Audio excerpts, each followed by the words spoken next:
নমস্কাৰ মৰমৰ বন্ধু বান্ধৱীসকল, মোৰ এই মিনি ব্লগটোলৈ আপোনালোকক স্বাগতম জনাইছোঁ।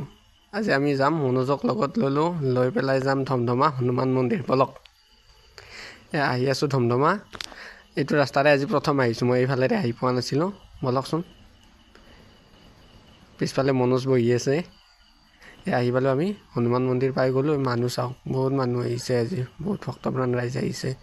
এইবিলাক মানুহ চাওক। এতিয়া আমি চাকি ধূপ কিনি ল'লোঁ। ইয়াৰ পিছত হাত ভৰি ধুই ভিতৰত সোমাম আৰু মন্দিৰৰ। বহুত মানুহ হৈছে কিন্তু আজি। আমি আহিছোঁ আৰু এতিয়া ভিতৰত সোমাব লাগিব মন্দিৰত, চাকি লগাব। এয়া চাকি চাওক, চাকি লগোৱা মানুহ চাওকচোন, কিমান মানুহ হৈছে, বহুত ভিৰ। একদম মানে থিয় দিবৰ ঠাই নাই আৰু মানুহ চাওক। কোনোমতে চাকি লগালোঁ, লগাই পেলাই আকৌ আমি তাৰ পৰা উভতি আহিলোঁ।